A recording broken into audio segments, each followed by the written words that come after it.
kenapa bumi segitu powerful ya? Apakah gara-gara SID-nya sampai 500.000 atau satu Indonesia punya atau apa Saham gitu? sejuta umat soalnya. Jadi kalau itu kena, wah yang lain-lainnya jadi kena sentimen negatif juga. Masih banyak yang denial. Masih ngarepin mereka mikir, udah turun 30% loh, 40%, ada yang 50%, ya kan. Mungkin buat trading lumayan nih gitu loh. Ya kan? Tapi orang lupa, ya turun 30-40%. Naiknya dari berapa dong?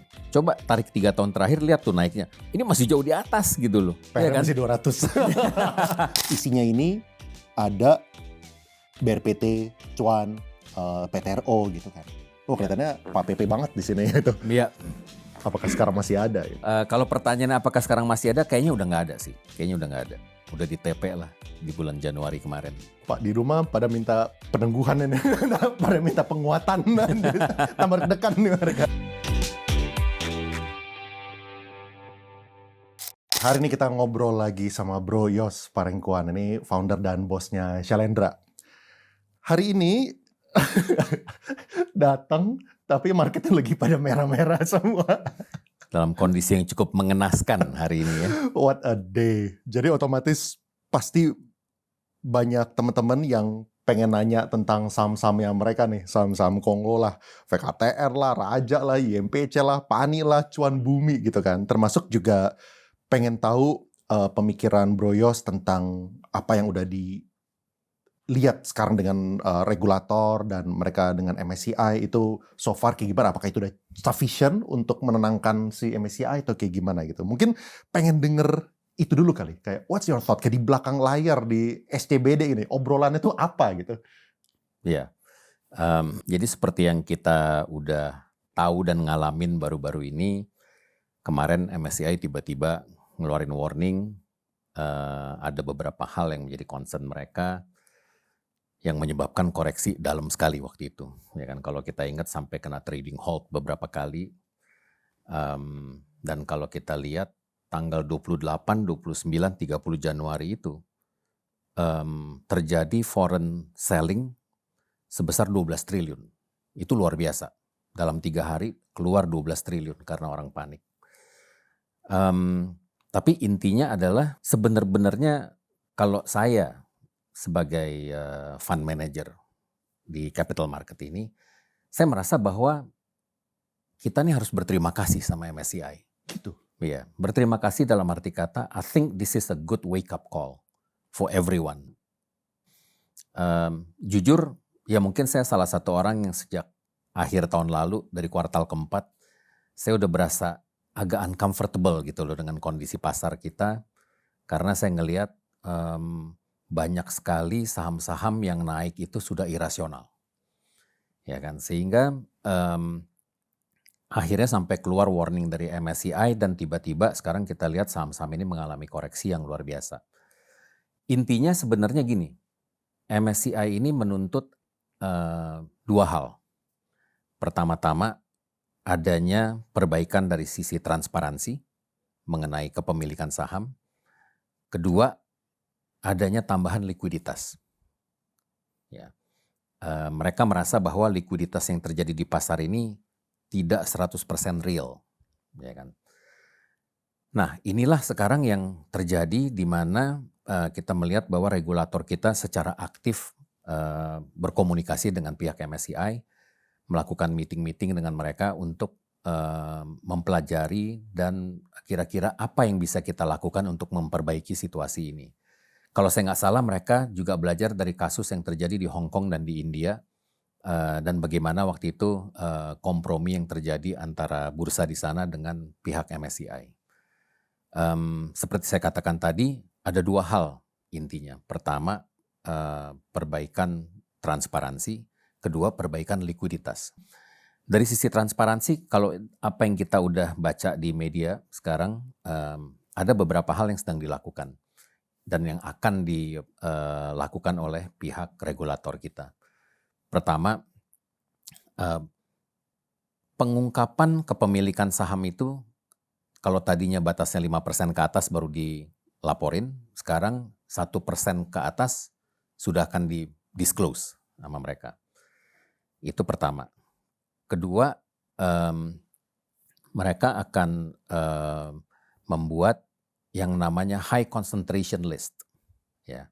Jadi nantinya kita akan melihat secara reguler itu dipublikasikan oleh pihak otorita bahwa saham-saham mana yang memiliki konsentrasi pemegang saham yang sangat tinggi. Ya. Ini dari sisi transparansi. Dari sisi likuiditas, mereka merencanakan untuk menaikkan free float yang tadinya minimum 7,5% menjadi 15%. Tapi ini kelihatannya akan dilakukan secara bertahap over the next 3 years. Nah, ini beberapa hal yang sedang dilakukan dan dinegosiasikan dengan pihak MSCI secara aktif, yang harusnya menurut saya bisa menenangkan pihak MSCI. Ya. Jadi kalau ditanya apakah kita akan di-downgrade menjadi frontier market, saya rasa itu agak unlikely. Karena Indonesia juga mungkin terlalu besar lah untuk masuk ke yang namanya frontier market. Itu adalah negara-negara yang market cap-nya masih sangat-sangat kecil lah, jauh di bawah Indonesia. Itu sangat unlikely. Tapi kita sangat berharap dengan adanya keterbukaan informasi dan potentially penambahan likuiditas di pasar, ini sudah cukup untuk mengadres concern-concern utamanya MSCI. Jadi probabilitas untuk turun ke frontier itu highly unlikely, kemungkinan besar kita stay di MSCI EM, emerging market kalau kayak gitu ya. Yeah. Nah, tapi kan kalau misalnya kita lihat salah satu kekhawatirannya orang juga mengenai possibility outflow dari walaupun kita tetap di MSCI EM gara-gara datanya udah dibuka, jadi ada potential outflow kalau misalnya mereka ngelihat kayaknya you punya free float ternyata berkurang gitu. Nah, yang lebih besar mana nih probabilitasnya? Apakah ada harapan untuk ternyata free float-nya ternyata bobotnya bisa naik nih gitu. Apakah ada kesana atau kelihatannya cenderung ini bakal? Saya rasa itu wishful thinking. Sangat tidak realistis gitu loh. Karena menurut saya dengan kategori pemegang saham juga kan akan dinaikin kan. Tadinya cuma ada 8 apa 9 akan dinaikin menjadi 28 ya kan. Kemudian kayak saya bilang tadi threshold dari 5% turun ke 1%. Nanti kita akan ngelihat segitu banyaknya pemegang saham yang nggak pernah kedengeran ya kan. Kalau ini benar-benar di-scrutinize satu persatu, saya rasa hampir tidak mungkin akan terjadi penambahan free float. Kemungkinan besar free float itu pasti akan turun menurut saya. Jadi kalau dikatakan bakalan ada outflow, saya rasa itu adalah realita yang harus kita terima sekarang ini. Kemungkinan besar pasti akan terjadi outflow. Ya, berarti yang paling terutama kena adalah yang udah di dalam daftar, udah dalam indeks MSCI, tapi juga ada possibility outflow dari indirect ini dong. Kalau misalnya di sininya outflow, nanti yang lain-lainnya bisa kena impact-nya juga walaupun mereka nggak dalam indeks MSCI gitu. Yang di dalam indeks MSCI akan yang terdampak paling utama mereka yang udah di dalam indeks MSCI. Yang belum masuk MSCI karena free float-nya berkurang, targetnya jadi makin jauh untuk bisa masuk ke MSCI. Apakah itu potential good news? Nah, masuk potential good news kayak gini kan kita di tahun 2025 itu performance saham-saham Konglo dengan valuasi premium itu salah satu yang membantu banyak portfolio orang-orang itu jadi baik gitu, positif gitu. Dan kalau misalnya dilihat juga banyak reksadana saham juga yang sangat perform, terutama yang beradaptasi dan isinya itu ada saham-saham Konglo dengan valuasi premium ini. Nah, pertanyaannya adalah apakah di tahun 2026 onwards, kalau misalnya udah dibuka, udah bisa di-scrutinize, apakah tesis yang sama masih bisa berlanjut gitu di tahun 2026? Saya pikir kebanyakan fund manager sekarang ini sudah melakukan rebalancing. Mereka sudah mengadjust portfolio positions mereka. Saya cukup yakin banyak yang sudah ngurangin posisi di saham-saham konglomerasi. Apakah tema MSCI ini masih akan jalan di 2026? Menurut saya very unlikely. Very unlikely. Karena gini, kalau kita pikir-pikir, kita baru akan mendapatkan feedback dari MSCI itu sekitar akhir April mungkin. Apakah mereka cukup happy dengan apa yang sudah dilakukan oleh local regulators? Ini masih big question mark. Ya kan? Kita berharap mereka cukup happy dan agak tenang gitu loh. Tapi kalau mereka cukup happy dan agak tenang, pertanyaan berikutnya, apakah mereka terus akan melakukan revisi di bulan Mei? Belum tentu, ya kan? Ada kemungkinan scourcing-nya ini masih tetap berlaku gitu loh di bulan Mei. Jadi kalau kita ngomong realistisnya, kemungkinan besar MSCI itu baru mulai akan merevisi lagi mungkin di bulan November, ya kan? Jadi antara sekarang sama November masih lama loh, ya kan? Sementara orang-orang nih kalau menurut saya masih banyak yang denial, masih ngarepin mereka mikir, udah turun 30% loh, 40%, ada yang 50%, ya kan? Mungkin buat trading lumayan nih gitu loh, ya kan? Tapi orang lupa, ya turun 30-40%, naiknya dari berapa dong? Ya, coba kita tarik chart 3 tahun terakhir. Naiknya bukan cuma 100% loh ini. Banyak yang naiknya 700%, 800%, ribuan persen, banyak gitu loh.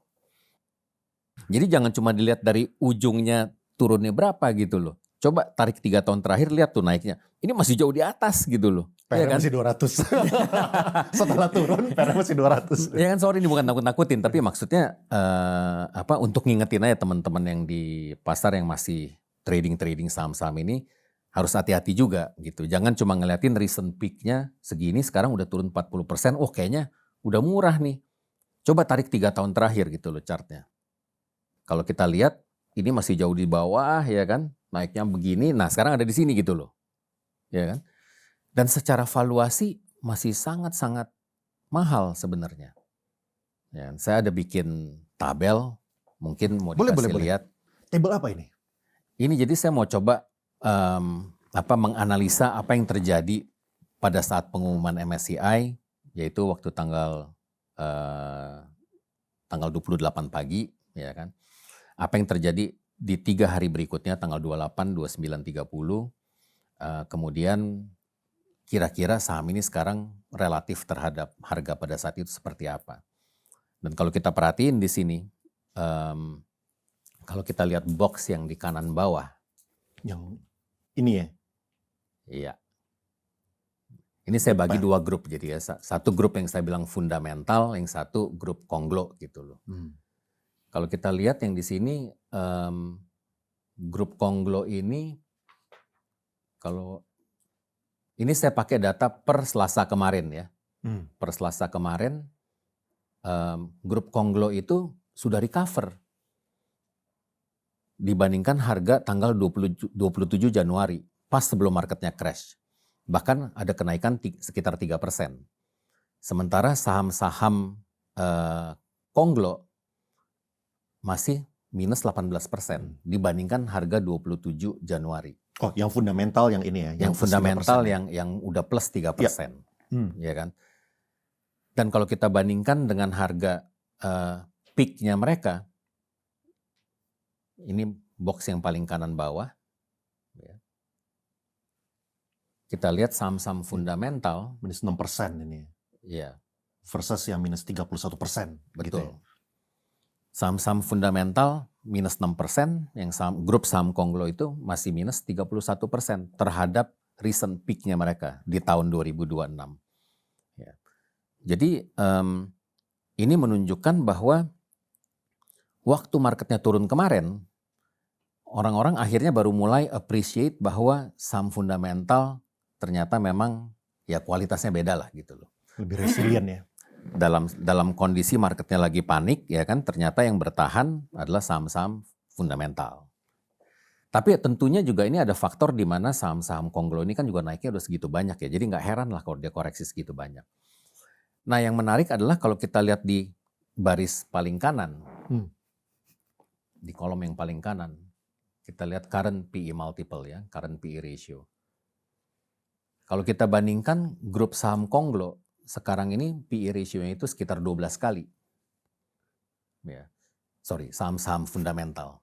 Sementara saham-saham konglo, PE-nya setelah turun sekian banyak loh. Ya. Itu masih sekitar 237 kali. Setelah diskon 30%. Setelah diskon 30-40%. Ya. Jadi ini yang saya tadi mau menjawab pertanyaannya.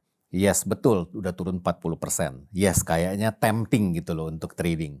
Tapi tolong diingat juga, kayak saya bilang, kalau tarik 3 tahun ke belakang chartnya, itu masih tinggi banget di atas. Dan kalau kita ngelihat secara valuasi, PE ratio itu masih tinggi banget.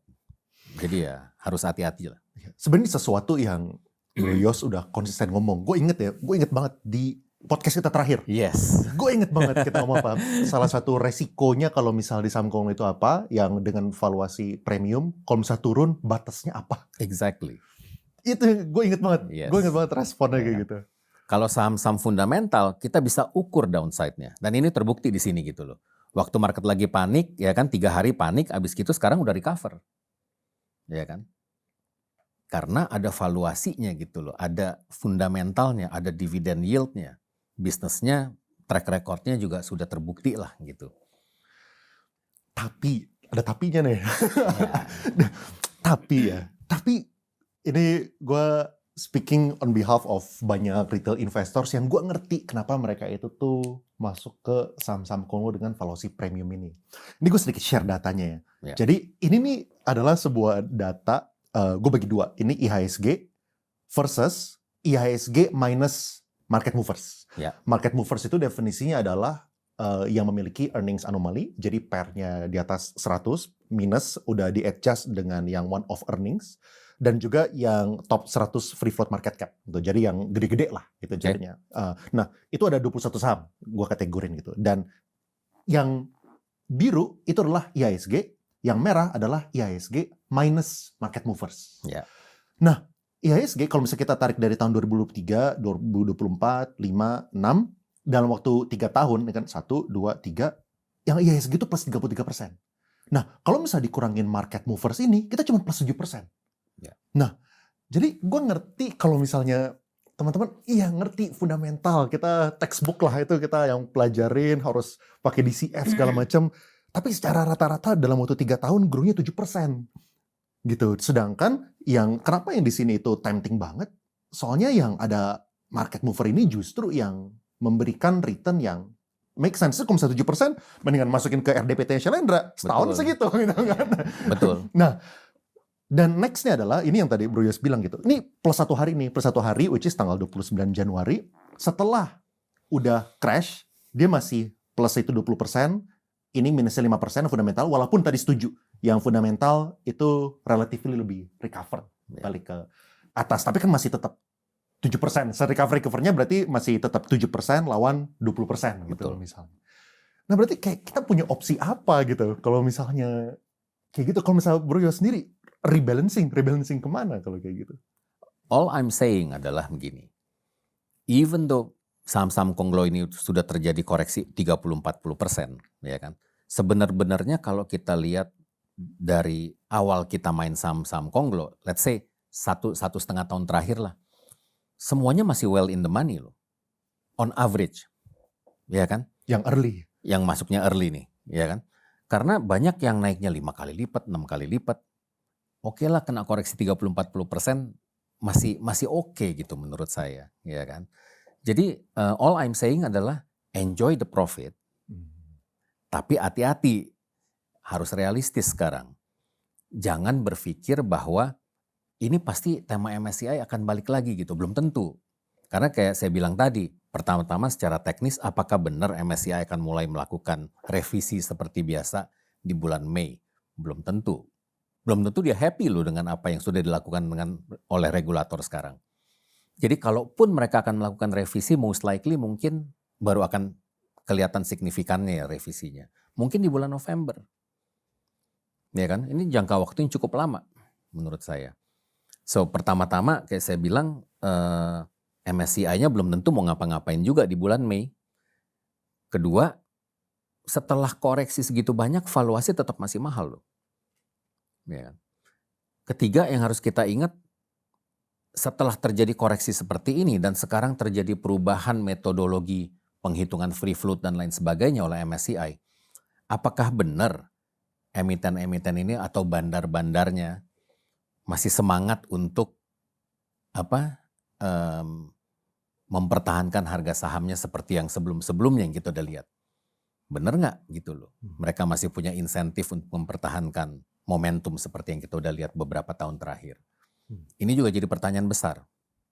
Kalau kayak gitu, kan tentu, sekarang kan kalau misalnya kita lihat dari segi probabilitas untuk ke Frontier itu less likely. Jadi kita most likely bakal ke MSCI IM. Nah, tapi setelah itu kan kita bercabang lagi tuh, apakah yang kita lakukan kemarin di tahun 2025 itu bisa berlanjut. Nah, untuk kita memiliki confidence, ternyata masih bisa. Itu apa? Apakah berarti nih kita harus tunggu, kita tadi kan kalau misalnya mereka pause sampai Mei, berarti kita bahkan harus tunggu sampai November buat lihat, oh ternyata bisa. Ya kan, Ya. misalnya ada saham, misalnya yang kemarin sempat digadang-gadang bisa masuk, oh Bumi ternyata beneran masuk gitu misalnya. Oh si Petro beneran masuk. Baru nih buat tahun 2027 kalau gitu kita bisa jadi pede lagi. Kayak kita butuh apa, signal apa buat tahu bahwa play yang tahun lalu masih bisa lanjut. Pertama-tama kita butuh tahu persisnya MSCI ini merubah metodologi yang baru ini seperti apa. Itu yang kita perlu tahu. Kedua, dengan keterbukaan informasi yang baru oleh regulator lokal, plus penambahan free float di pasar, itu impact-nya seperti apa kira-kira?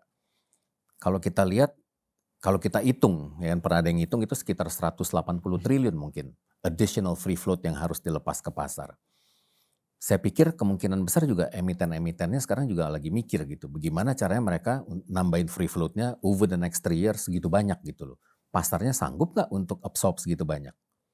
Belum tentu sanggup pasarnya kan. Secara itu buat supaya kasih konteks ke teman-teman, 186T, apakah itu possible, make sense? Seberapa besar sih uang itu gitu? Gede banget itu. Ya kan, kalau kita apalagi dalam kondisi di mana marketnya lagi nggak pede gitu ya kan. Angka 186 triliun itu hampir tidak mungkin bisa diabsorb oleh pasar. Mungkin kalau kita lihat dalam konteksnya beginilah, total industri reksadana itu berapa? Ya kan, sekitar 550-600 triliun. Ini kita ngomong sepertiganya loh, additional free float. Tanpa bantuan investor asing atau institusi pemerintah yang besar-besar, nggak mungkin bisa keserap segitu banyak, 186 triliun. Apakah salah satu solusinya itu adalah, ya udah yang 15% harusnya adalah saham-saham yang mau masuk ke MSCI aja gitu misalnya. Ya berarti top berapa market cap lah yang di bawah itu nggak perlu. Apakah itu make sense atau kayak gimana kalau kayak gitu? Yes and no.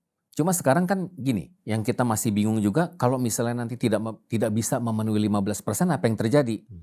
Apakah akan dikasih waktu tambahan? Apa langsung kena penalti? Penaltinya seperti apa? Ini semuanya belum dirumuskan nih. Ya kan, dengar-dengar ada kemungkinan konsekuensi terburuknya itu bisa kena delisting misalnya. Kalau benar kena delisting, wah, terus bagaimana? Pemegang saham yang udah ada sekarang mau diapain nih gitu loh. Nggak, jadi ini masih agak bingung juga kita gitu loh, persisnya impact-nya akan seperti apa, karena kita belum tahu persis peraturan barunya ini seperti apa nanti. Ada orang yang nanya nih, apa strategi asset management dalam penurunan MSCI kemarin dan resiko apa ketika di downgrade? Kayaknya kita nggak usah bahas yang risikonya, soalnya itu udah lumayan banyak. Cuma mungkin tadi kayak strategi asset management kayak gimana kalau kayak gitu? Terus terang saya nggak tahu di teman-teman yang lain bagaimana ya. Cuma kalau Shalendra kan kebetulan kan kita memang udah agak concern dengan valuasi yang menurut kita agak terlalu tinggi ya kan. Sehingga sejak akhir tahun kemarin tuh bulan Desember dan terutama bulan Januari, kita udah banyak melakukan take profit sih terhadap saham-saham konglomerasi ini. Dan sebelumnya juga di podcast yang terakhir kita di sini kan saya juga bilang, kita bukannya tidak partisipasi, kita juga partisipasi di saham-saham tersebut. Tapi dalam jumlah yang relatif terbatas lah. Ya.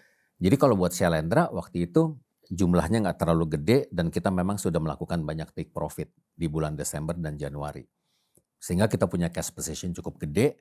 Dan waktu terjadi koreksi ya tentunya kena imbasnya juga sih. Karena yang terkoreksi bukan cuma saham-saham konglo gitu. Betul. Semuanya kena ya kan. Terkena imbasnya juga tapi recovery-nya relatif cepat. Kalau kita lihat year to date funds performance kita rata-rata itu kita masih plus 4-6% yang equity funds ya. Balance fund kita malah plus 11% year to date ya. Ini baru belum selesai 2 bulan nih. Bagus banget. So yeah, we are doing okay. Kita cukup relatif selamat lah kita kemarin. Nah, tapi kan kalau misalnya kita ngomongin reksadana saham, kan harus 80% itu stay invested. Betul. Berarti udah investednya ke saham-saham yang dianggap sebagai good value fundamental stocks. Iya, gitu. Jadi kita memang waktu itu kita raise cash sebanyak mungkin, kemudian sisanya kita beli saham-saham yang sifatnya lebih defensif lah. Ya. yang valuasinya masih murah, dividen yield-nya tinggi. Banyak masuk ke saham bank juga sih kita kemarin. Iya, iya, iya. Ini mungkin gue pengen sedikit ngebahas tentang beberapa beberapa barangnya Shalendra gitu ya. Ini gue sedikit share screen dulu. Ini kan bisa dilihat kalau misalnya kita lihat setahun terakhir ya. Ini kan 34%. Yang tadi kan impact ke sini, tapi udah recover lagi nih berarti. Iya. Which is Bener kan? menurut gue ya you guys are doing something right lah. Tapi kalau misalnya kayak gitu tuh berarti rebalance-nya apa? Apakah ke komoditi kah, metals kah, atau coal gitu, atau kemana? Iya. Nggak tahu apakah boleh ngomongin nggak sih? Kayak gitu. Maksudnya gue, baru ini tuh kita Kalau sektor oke lah, Kalau cuma sektor kita oke. nggak ngomong spesifik Oke, names oke, lah oke. ya. Yes. Kayak saya bilang tadi, waktu kita rebalancing, waktu kita take profit di saham-saham konglomerasi ini, kita cari saham yang kita bilang relatively defensif. Jadi kita masuk ke saham-saham bank yang waktu itu memang sudah turun lumayan banyak dan valuasi juga menarik. Boleh tahu nggak big banks atau Big banks. Oh, big Big banks. Kita cari yang liquid. Ya mungkin untuk size-nya Shalendra ya cuma bisa itu kan, cuma bisa big banks Iya. doang. And then kita banyak masuk ke komoditi. Karena memang view kita mungkin komoditi ini salah satu sektor yang cukup menjanjikan dan relatif aman lah. Just in case terjadi apa-apa. Karena ini secara geopolitik juga kan risiko lumayan tinggi ya sekarang. Jadi kita cari yang perusahaan-perusahaan yang income-nya dalam US dollar, perusahaan-perusahaan komoditi yang kita lihat harga-harga komoditi ini cenderung cukup bertahan dalam kondisi yang banyak sekali uncertainty di dunia global. Kalau misalnya yang satu lagi, ini adalah yang campuran ya, ini Shalendra Balanced Opportunity Fund kelas A. Yeah. Nah, kan menarik kan kayak gini kan, dia bisa 60%, sedangkan yang ikuti tadi kan 30%. Sekitar 30% gitu kan. Yeah. Makanya emang menariknya adalah kan kalau misalnya yang campuran, kesan yang gue dapat adalah itu kayaknya lebih make sense dibandingkan yang reksadana saham. Kalau misalnya kita sebagai retail mau participate ya, soalnya lebih fleksibel gitu. Kalau misalnya lagi kurang enak, bisa switch ke obligasi cash. Kalau misalnya lagi bagus, bisa switch ke saham gitu. Apakah gara-gara itu campuran itu do better? Secara konsep iya, tapi kalau jujur waktu tahun 2025 kinerjanya itu bagus sekali karena ya sebagian ikutan main saham konglo juga, ya kan. Tapi memang tahun 2025 kemarin kebetulan stock pickingnya juga lagi pas banget, sehingga kinerjanya luar biasa bagus sih fund kita yang Balance Opportunity Fund. Iya. Nah yang gue curious juga kayak gini sih, ini ya kan kalau misalnya tadi kita lihat ini kan yang 1 year ya. Nah ini yang 1 year. Ini 3 years gitu ya. Iya. Nah, sama nih kalau misalnya kita lihat yang di yang di saham. Nah, yang 1 year kayak gini 34%, terus kalau misalnya 3 years itu 30%. Ya kan? Nah, artinya apa? Artinya sebenarnya gue tuh dulu ya di tahun 2022, 2023, 2024 itu orang yang ngomongin bahwa reksadana saham itu adalah high risk and low return. Betul. Soalnya dulu kalau misalnya kita ngomongin 2022, 2023, 2024, kalau misalnya kita tarik 5 years track recordnya, return over 5 years itu mungkin 3%, 4% per year ya annualnya. Which is ya masukin RDPT aja gitu. RDPT dapat 7% per tahun gitu kan. Nah, apa yang berubah di tahun 2025 kok kesannya reksadana performance di reksadana itu sesuai gitu. Sesuai maksudnya high risk, high return gitu, sesuai. Ada apa yang berubah? Tahun 2022 sampai 2024 kalau kita ingat kan memang pasarnya going nowhere sih. Betul. Udah gitu asingnya juga jualan terus kan waktu itu. Sehingga dan saham-saham konglomerasi belum seperti tahun 2025. Jadi hampir nggak ada mainan gitu loh di pasar. Nah tahun 2025 mendadak berubah karena saham-saham konglomerasi mendadak bangkit sehingga itu sangat ngebantu performance dari fund-fund kita juga. Itu sih yang terjadi. Kalau misalnya what do you see ini? Kalau misalnya kita ngomongin 2026, 2027 onward. Soalnya kan kalau misalnya kita ngelihat performance tahun 2025, ya pasti orang ngiler lah. Lihat 30% per tahun, 70%, 60% per tahun. Tapi apakah itu sesuatu ekspektasi yang realistis untuk, wah gue juga mau nih bisa dapat 30% setahun gitu? Jujur kalau menurut saya 2025 is kind of extraordinary. Karena ada bantuan dari saham-saham konglomerasi. Yang temanya ini kemungkinan 2026 belum tentu bisa diulang lagi seperti tahun 2025. Unlikely sih menurut saya. In fact kalau kita ngelihat outlook di tahun 2026, short term ini kan banyak sekali risiko-risiko yang harus kita perhitungkan yang menurut saya cukup mengkhawatirkan. Masalah MSCI belum selesai, kemudian masalah credit rating dari Moody's, S&P, Fitch, ini juga kemungkinan belum selesai ceritanya di situ. Belum lagi ada resiko geopolitik. Ya. Apakah Amerika akan nyerang Iran apa enggak kita belum tahu nih. Kemungkinan sih enggak, ya mudah-mudahan enggak, karena itu belum di price in loh sama market. Market ini masih nganggap pasti akan ada deal lah sebelum terjadi serangan. Ya. Tapi makanya kayak saya bilang itu satu resiko karena marketnya belum price in. Kalau kayak MSCI sama rating downgrade, in fact sebagian besar udah di price in sama market. Nah, jadi ini hal-hal yang menurut saya cukup mengkhawatirkan in the short term yang harus kita perhitungkan. Di samping itu ada juga kemungkinan bahwa penurunan saham-saham konglo ini belum selesai menurut saya. Saya khawatir bisa ada second wave nantinya.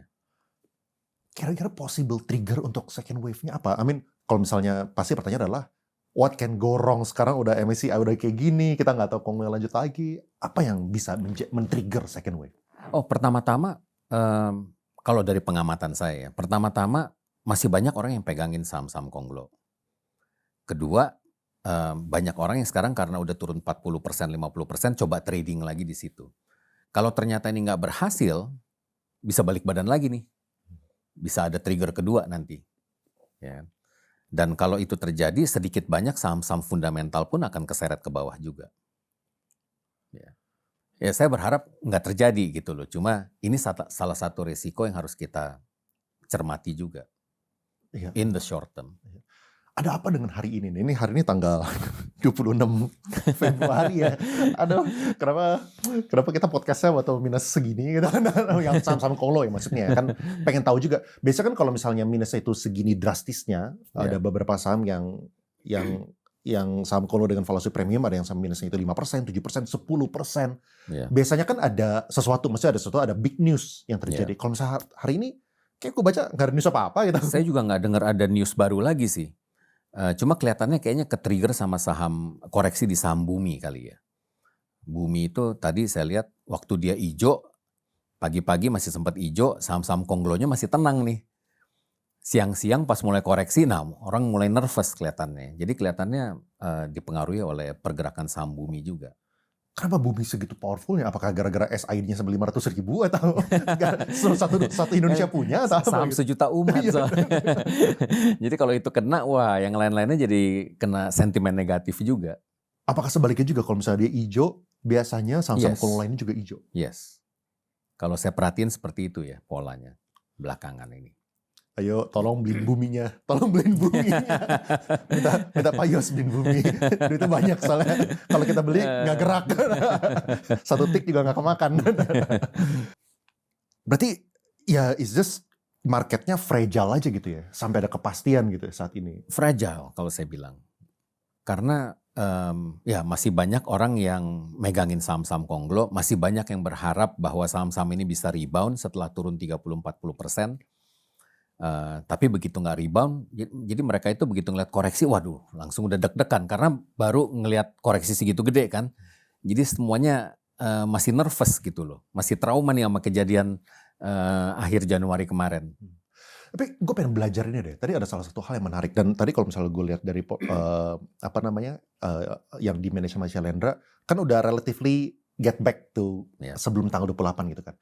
Nah apa sih yang teman-teman di Shalendra itu lihat sehingga di Desember Januari itu tuh you guys nervousnya kok bisa pas banget itu loh sebelum tanggal 28 misalnya. Kok bisa itu kan sesuatu yang kita pengen belajar juga supaya kapan-kapan jangan mengulangi hal yang sama gitu. Iya. Kan kita memang udah berasa bahwa marketnya ini kayaknya udah stretched banget. Saham-saham konglo itu naiknya juga udah luar biasa lah. Sehingga kita berasa nervous ini beneran sustainable apa enggak. Di samping itu kita juga tahu kan bahwa MSCI itu akan mengeluarkan pengumuman mengenai revisi mereka itu seperti apa nantinya. Jujur kita nggak sangka MSCI itu segitu harsh pengumuman di tanggal 28 Januarinya. Kita udah expect bahwa tone-nya bakalan nggak enak. Tapi nggak sampai segitunya. Ya kan? Cuma ya kebetulan kayak saya bilang dalam kasusnya Shailendra kita udah take profit, kita udah switch ke saham-saham yang lebih defensif dan kita punya cash position lumayan gede waktu itu. Nah, kalau misalnya kita ngomongin tadi ya, misalnya salah satu signalnya adalah ini saham-saham Konglo valuasi udah premium gitu misalnya kan. Nah, tapi kan ngomongin premium ini sebuah angka yang tak terhingga gitu maksudnya. Iya. Maksudnya waktu 100 premium juga, waktu 50 premium juga, waktu 150 premium juga, Betul. waktu 200 premium juga. Tapi Iya. kayak kenapa bisa ngerasanya itu tuh di bulan Januari Desember? Karena by that time kalau kita ngobrol sama teman-teman nih, ya, ini udah observation di luar pasar dan di luar fundamental segala macam lah. Saya ngobrol sama banyak orang yang tadinya nggak pernah main saham pada main saham. Jadi pinter semua. Jadi semua berasa jenius waktu itu. Teman-teman yang punya bisnisnya relatif sepi, akhirnya pada main saham juga. Dia bilang enakan main saham nih daripada ngurusin bisnis gua, ya kan? Ini banyak sekali indikator-indikator yang seperti itu, yang orang-orang lain nggak ngelihat gitu loh. Kita ngelihat margin position di broker-broker tinggi sekali pada saat itu. Dan ini sesuatu yang mengkhawatirkan. Saya udah beberapa kali ngomong nih, hati-hati nih. Margin position tinggi sekali, orang yang nggak pernah main saham pada main saham, dan semua masih mau gaspol. Ini tanda-tanda nggak enak. Tapi saya juga nggak tahu persis apa yang bisa bikin marketnya koreksi seperti kemarin gitu loh. Karena kayak saya bilang, ngomong jujur, kita tahu bahwa MSCI ini akan ngomong sesuatu yang kurang enak. Tapi kita nggak sangka sampai segitu harshnya gitu. Kata-kata frontier terutama. Iya, nggak nyangka itu. Makanya pertanyaan gini nih. Kan sekarang pasti teman-teman lagi nyari what's next gitu Iya. kan. Saham konglomerasi lagi ada uncertainty. Bitcoin lagi berangkat. Crypto lagi berangkat. Gitu kan. Sekarang lagi berjaya itu adalah salah satu adalah metals dan Betul. juga yang ada saham-saham yang isinya emas. Betul. Gitu kan. Tapi kalau misalnya yang kita takutkan adalah kan kita teman-teman itu baru masuk di pucuk-pucuknya, itu kan yang kita Yes. berharap mereka juga jangan sampai lakukan itu juga. Iya. Sedangkan kalau misalnya emas sekarang 5.200 dan ya makanya kayak dulu kita kalau misalnya di levelnya teman-teman retail kita ada candaan. Candaannya adalah emak-emak yang nggak pernah tarik garis, yang nggak punya tim analis, lebih jago gara-gara mereka beli emas Beli emas batangan. Mereka ke pasar beli emas batangan, mereka Iya. lebih cuan. Gue juga beli loh Mas Bata. Iya. Beli sama emas juga kali, yang ada isinya emas gitu. Iya. Iya. Nah makanya kalau misalnya untuk saham-saham yang metals, yang ada kopernya, yang ada emasnya, menurut Bro Yos gimana? Apakah kelihatannya ini juga agak overheated? Orang-orang juga lagi pada con semua, dan yang con bukan cuma Indonesia doang. Kalau misalnya kita ngomongin metal, satu global, satu dunia gitu kan. Iya. China lah itu terutama yang ngedrive, apakah semua orang lagi con gitu di seluruh dunia gitu. Iya. What do you think gitu? Ya, even kayak emas pun sekarang, menurut saya ini juga satu trade yang sudah mulai overcrowded. Dan jangan lupa, emas ini nyampe 5.200, ada uncertainty premium, ada geopolitics premium di situ. Karena orang takut Amerika nyerang Iran lah, udah gitu si Trump juga policy tarifnya berubah-berubah, ya kan? Ini ada premium di situ kan. Kalau tiba-tiba Amerika nggak jadi nyerang Iran, bagaimana? Apakah benar emasnya masih bisa rally terus? Saya bullish loh emas, ya kan? Karena menurut saya proses de-dollarization dan lain sebagainya ini akan terus berlanjut. So in the medium to long term, menurut saya harga emas akan tetap bagus, akan tetap tinggi. Tapi apakah dia harus di 5.200 segitu cepatnya gitu loh? Kan ini kan ada premium-premium yang orang mengantisipasi. Kalau tidak terjadi, kemungkinan bisa koreksi dulu. Jadi ya kayak Bro Leon tadi bilang, hati-hati nih yang masuk di ujung nih, ya kan? Karena harga emasnya udah tinggi banget sekarang. Iya. Kan salah satu katalisnya adalah kan si China juga nggak gitu mau duitnya di reinvest di US Treasuries itu misalnya. Makanya Iya. mereka ya mereka juga nggak mungkin masuk ke Bitcoin, mereka jadi masuknya ke emas gitu misalnya. Betul. Apakah itu bisa jadi katalis buat long term? Soalnya kan kalau misalnya emas ya, makanya kalau misalnya kita kebanyakan dari investor kan short term thinking, mereka ngeliat ke belakang, wah setahun terakhir emas rally, therefore sekarang bagus gitu. Iya. Padahal selalu ada season-seasonnya gitu. Kalau misalnya lagi tidur, emas bisa tidur 10 tahun nggak kemana-mana harganya. Betul. Tapi kalau misalnya menurut Bro Yos, kalau misalnya ngelihat sesuatu yang tadi percaya bahwa conviction tinggi, style gameplay itu kayak gimana sih? Kayak berapa persen porto itu yang masuk ke saham-saham yang isinya itu ada emasnya gitu? Susah ngomong ya, karena kan kalau kita ngomong saham yang exposure-nya ke emas, again tergantung sahamnya seperti apa nih. Saham-saham yang valuasinya seperti apa, udah mulai produksi apa belum, track record-nya seperti apa, ini banyak sekali macam-macam yang exposure-nya ke emas. Cuma yang saya bisa bilang adalah begini, dalam kondisi yang banyak sekali uncertainty, saya rasa cukup bijaksana untuk kita memiliki aset alokasi yang signifikan di metals dan commodity related, terutama perusahaan-perusahaan yang memiliki earnings dalam US dollar. Karena kemungkinan rupiah melemah itu cukup tinggi dalam kondisi di mana uncertainty-nya juga banyak. Ini ada satu orang yang nanya nih, saham Konglo yang hancur-hancuran kemarin rebound paling kencang. Tadinya berdengung back to fundamental, tapi nyatanya banyak saham fundamental masih jalan di tempat. Sebut saja seperti MAPA, BBRI, TSPC, Adro, PGO, dan banyak yang udah undervalue tetap tidak dilirik market. In the end tetap saja yang naik kencang Ratu, RMKE, Pani, dan lain-lain. Tanggapan Pak Yos gimana? Ini sapinnya sebelum hari ini maksudnya. Sebelum terkoreksi 10% maksudnya. Tapi gue ngerti konteksnya dia. Maksudnya dia udah turun dan dia kan dari bottomnya udah naik ya ada yang naik 30% gitu kan. Ya mungkin mereka ada yang berhasil beli di bawah juga gitu. Kayak tanggapannya kayak gimana? Kayak saya bilang tadi ya kan, saham-saham ini karena udah turun 30-40% sangat tempting untuk orang-orang trade di situ. Kemarin itu sempat mengalami rebound cukup kenceng karena tiba-tiba beberapa konglo ini kan dipanggil ke Hambalang ngobrol dengan Presiden Prabowo, ya kan. Gara-gara itu orang-orang menjadi confident lagi, wah nih kayaknya nih moodnya oke lah gitu. Cocok logi ya, gara-gara ngeliat foto ya, gara-gara ngeliat foto. Langsung rebound sahamnya. Kalau gitu kita butuh Pak Prabowo tolong panggil lagi Pak. Lagi. Kalau bisa meetingnya setiap minggu Pak. Penting Pak. Jadi memang saham-saham ini sangat tempting untuk di tradingin karena memang liquid dan masih banyak orang juga pegang posisi di situ. Itu yang menyebabkan sedikit ada good news bisa reboundnya kenceng banget. Tapi ya kadang-kadang bisa terjadi kayak hari ini juga gitu tanpa alasan yang jelas, koreksinya juga bisa dalam banget. Ya. Ini gue izin record lagi, terus ini nih. Nah ini sedikit bongkar dikit ya. Ini bener-bener gue dari tadi tuh nggak minta izin ya. Gue nggak minta izin buka datanya Shalendra. Tapi kan buat studi kasus. Nah ini nih yang di tanggal 30 Desember nih. Nah kalau misalnya kita lihat yang ini fund fact sheet-nya yang Shalendra Equity Opportunity Fund Class A. Ya. Isinya ini ada BRPT, Cuan, PTRO gitu kan. Oh kelihatannya Pak PP banget di sini itu. Iya. Apakah sekarang masih ada gitu? Itu tuh diupdate setiap apa ya? Setiap bulan ya? Setiap akhir bulan. Setiap akhir bulan. Setiap akhir bulan kita update. Ya. Apakah boleh dijawab? Kalau pertanyaannya apakah sekarang masih ada? Kayaknya udah nggak ada sih. Kayaknya udah nggak ada.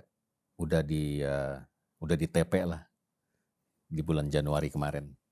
Kalaupun ada juga kayaknya udah tinggal kecil banget. Pak di rumah pada minta penangguhan ini, pada minta penguatan, tambah deg-degan nih mereka. Tapi kita harus bahas apa adanya ya. Jadi kalau misalnya emang dari narsum realita seperti itu ya, itu sebuah masukan yang teman-teman consider lah ya, gitu. Yeah. Ada yang nanya nih prospek, tadi ini udah, ini spill cara screening saham bagus versus gorengan. Dan gorengan sih, gue gak tahu lu pengen cari saham gorengan atau apa maksudnya. Gue anggapnya versus aja deh. Gimana caranya teman-teman, kan tadi ada saham-saham yang valuasi premium. Yeah. Tapi ada saham-saham yang valuasi premium tapi gorengan gitu misalnya. Yes. Perbedaannya itu apa? Perbedaannya mungkin dari track record perusahaannya, udah berapa lama mereka di bisnis itu, tim manajemennya seperti apa, bener nggak ada proyeknya ke depan, IPO-nya udah berapa lama.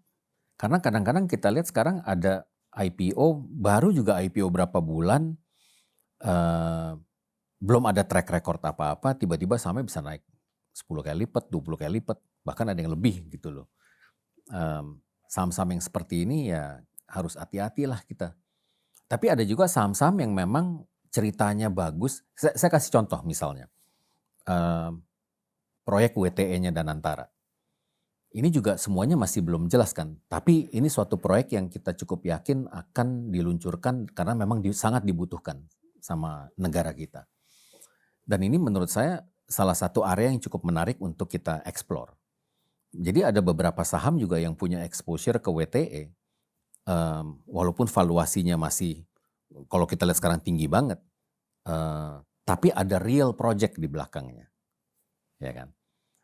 Jadi kita harus bisa memilah-milah yang mana yang beneran ada proyek dan beneran ada potensi upside di earnings-nya 3-5 tahun ke depan, sama yang cuma cerita-cerita doang gitu loh. Dan sahamnya naik tanpa alasan yang jelas.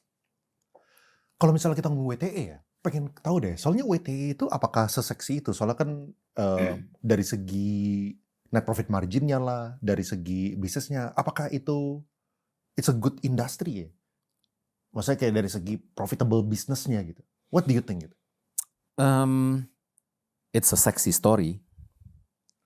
Dan di luar negeri yang namanya proyek-proyek seperti ini, valuasinya memang cukup tinggi. Secara EBITDA multiple atau PE multiple sangat tinggi. Kenapa dikasih premium itu? Ada faktor green-nya, ada faktor sustainability-nya, dan kalau di Indonesia memang kita lihat potensi pertumbuhannya itu masih luar biasa kali ya.